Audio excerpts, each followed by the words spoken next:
കഴിഞ്ഞ ക്ലാസ്സുകളിൽ കണ്ടത് കൺജങ്ഷൻ, ഡിസ്ജങ്ഷൻ, നെഗേഷൻ. ഇനി കാണാൻ പോകുന്നത് മറ്റൊരു ഓപ്പറേറ്ററായ ഇംപ്ലിക്കേഷൻ ആണ്. Two prepositions P and Q can be combined to form statements of the form if P then Q. Such a statement is known as implication.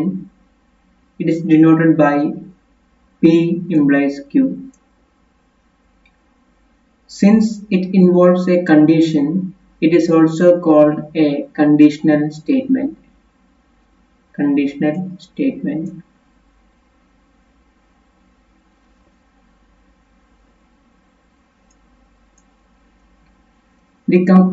അത് എന്താണെന്ന് പറയില്ലേ, നീ പഠിച്ചാൽ ജയിക്കും. If you study well you will win എന്നൊക്കെ പറയില്ലേ. അത് കണ്ടീഷനാണ്. ഒരു കണ്ടീഷൻ, ആ കണ്ടീഷൻ കാര്യങ്ങൾ നടന്നു കഴിഞ്ഞാൽ അപ്പൊ തന്നെ ഒരു റിസൾട്ട് സംഭവിക്കും. ഇതിനാണ് ഇംപ്ലിക്കേഷൻ എന്ന് പറയാം, അല്ലെങ്കിൽ കണ്ടീഷണൽ സ്റ്റേറ്റ്മെന്റ്സ് എന്ന് പറയാം. The component P is known as hypothesis or premise, and Q is called conclusion or consequence. Q is called conclusion or consequence. Examples നോക്കുമ്പോൾ കിട്ടും. P എന്ന് പറഞ്ഞാൽ ഒരു equilateral triangle, Q എന്ന് പറഞ്ഞാൽ ഒരു isosceles triangle. അപ്പൊ P implies Q എന്ന് വെക്കാം. കണ്ടീഷൻ ആയിട്ട് വരുന്നത് P ആണ്. P എന്ന് പറഞ്ഞാൽ ട്രയാങ്കിൾ ABC is equilateral. അപ്പൊ ഇഫ് വെക്കണം, കണ്ടീഷൻ അല്ലേ. If triangle ABC is equilateral, then it is isosceles. മനസ്സിലായോ? ഇങ്ങനെയാണ് ഇംപ്ലിക്കേഷൻ എഴുതാം. Then truth table for implication. 3 conjunction, disjunction, negation, XOR. ഇതിനോടകം 4 ട്രൂത്ത് ടേബിൾ നമ്മൾ പഠിച്ചു കഴിഞ്ഞു. ഇത് 5ാമത്തെ ട്രൂത്ത് ടേബിൾ. P ഉണ്ട്, Q ഉണ്ട്, P implies Q ഉണ്ട്. അപ്പൊ പോസിബിലിറ്റി നോക്കി രണ്ടെണ്ണാണോ ഉള്ളത്, P യും Q ആണോ ഉള്ളത്. അപ്പൊ ട്രൂ വരാം, ട്രൂ ഫോൾസ് വരാം, ഫോൾസ് ട്രൂ വരാം, ഫോൾസ് വരാം. നിങ്ങൾ നോക്കിയേ, എപ്പോഴാണ് ഫോൾസ് വന്നിട്ടുള്ളത്? ഇതില് മാത്രം. എപ്പോ ആദ്യം ട്രൂവും പിന്നെ ഫോൾസും വന്നാൽ മാത്രമേ ഫോൾസ് വരുള്ളൂ. പിന്നെ എല്ലാ കേസിലും ട്രൂ ആണ്. നമ്മൾ ഓർത്തിരിക്കേണ്ടത് ടഫ്, TF. ഒരു എളുപ്പം വെച്ചത് ഓർത്തിരിക്കാൻ പറ്റും, അല്ലാണ്ട് കാണപ്പെടാൻ പഠിച്ച എളുപ്പം അത്ര കുറച്ച് ബുദ്ധിമുട്ടാ. ടഫ് ഇംപ്ലിക്കേഷൻ വന്നു കഴിഞ്ഞാൽ ടഫ് എന്ന് പറഞ്ഞാൽ എന്താ, ആദ്യം T പിന്നെ ഫോൾസ് വന്നു കഴിഞ്ഞാൽ റിസൾട്ട് ഫോൾസ് ആയിരിക്കും. Implication means tough. ഓക്കെ, അപ്പൊ എപ്പോഴാണ് ഇംപ്ലിക്കേഷനിൽ ഫോൾസ് വരാം? ടഫ് വരുമ്പോൾ. ആദ്യം ടിയും പിന്നെ എഫും വന്നു കഴിഞ്ഞാൽ ടോട്ടൽ റിസൾട്ട് ഫോൾസ് ആയി. അല്ലാത്ത പക്ഷം മുഴുവൻ അത് ട്രൂ ആണ്. If P then P implies Q എന്ന ഇംപ്ലിക്കേഷന് പകരം നമ്മൾ ഉപയോഗിക്കുന്ന വ്യത്യസ്തങ്ങളായ നൊട്ടേഷൻസ് ആണ്, ടെർമിനോളജീസ് ആണിത്. ഒന്നാമത്തെ ഇഫ് P then Q നമ്മൾ കണ്ടു. ഇഫ് P then പകരം comma to Q, P implies Q. P ഉണ്ടെങ്കിൽ Q ഉണ്ട്. Q if P തിരിച്ചു പറയും, if P ഉണ്ടെങ്കിൽ Q ഉണ്ട്. മാറ്റിട്ട് പറഞ്ഞത് Q whenever P. whenever എന്ന് പറഞ്ഞാൽ സംഭവിച്ചു കഴിഞ്ഞാൽ, P സംഭവിച്ചു കഴിഞ്ഞാൽ Q ഉണ്ട്. P is sufficient for Q.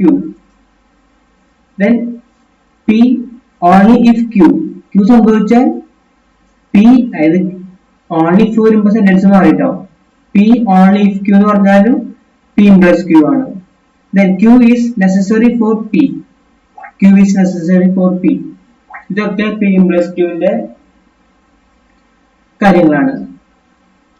from an implication. ഇനി പറയുന്നത് ഇംപ്ലിക്കേഷൻ എന്താ നമുക്ക് കണ്ടുവല്ലോ. ഇതിൽ നിന്ന് നമുക്ക് 3 ഡെഫിനിഷൻ കൂടെ കണ്ടുപിടിക്കാൻ പറ്റും. പുതിയ 3 കാര്യങ്ങൾ കൂടെ കണ്ടുപിടിക്കാൻ പറ്റും. അതിലൊന്നാണ് converse. P P implies Q ആണ് ഇംപ്ലിക്കേഷൻ എങ്കിൽ അതിന്റെ കോൺവേഴ്സ് എന്ന് പറഞ്ഞാൽ Q implies P. ഇത് P implies Q ന്റെ കോൺവേഴ്സ്. പുതിയ 3 ഇംപ്ലിക്കേഷൻ എന്താണെന്ന് കണ്ടു.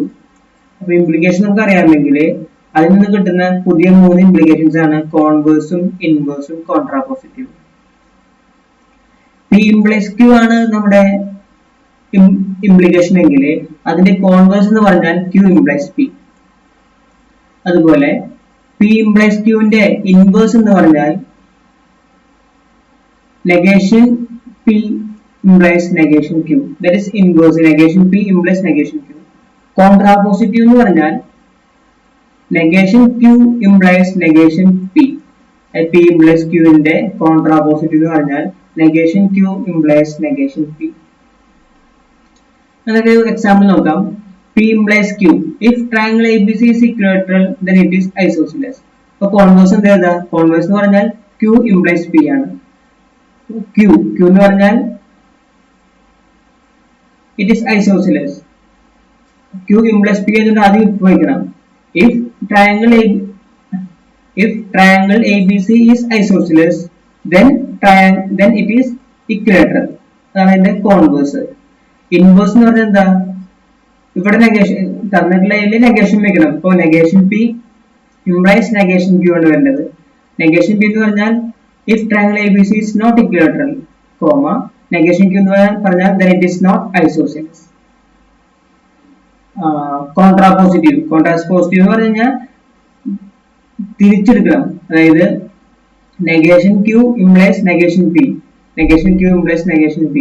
If triangle ABC is not isosceles, then it is not equilateral. ഇവിടെ പറഞ്ഞു എന്താണെന്ന് ചോദിച്ചാൽ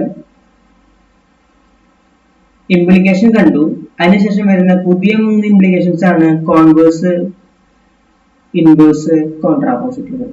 അതാണ് ഇപ്പോൾ നമ്മൾ എഴുതിയത്. The Boolean operations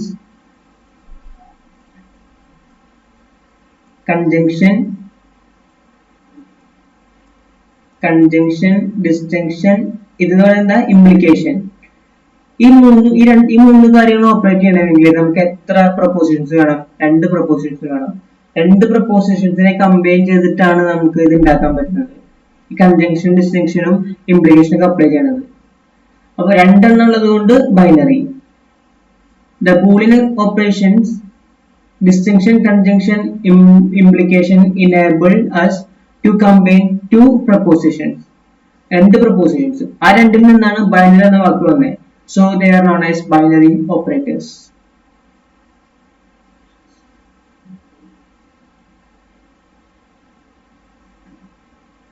But we need only one proposition to perform negation. Negation എന്ന് പറഞ്ഞു കഴിഞ്ഞാൽ negation ചെയ്യുമ്പോൾ എന്താ 2 + 2 = 4. negation എന്ന് പറഞ്ഞാൽ 2 + 2 is not equal to 4. അപ്പോൾ ഒറ്റ പ്രൊപ്പോസിഷൻ മതി അവിടെ. അപ്പോൾ ഒറ്റ പ്രൊപ്പോസിഷൻ ആയതുകൊണ്ട് അതിനെ എന്ന് പറയാം യൂണറി ഓപ്പറേഷൻ എന്ന് പറയാം. അപ്പോൾ ബൈനറിയും യൂണറിയും കണ്ടു. Next construct truth table for P implies Q, conjunction Q implies P. നമുക്ക് അടുത്ത ക്ലാസ്സിൽ നോക്കാം.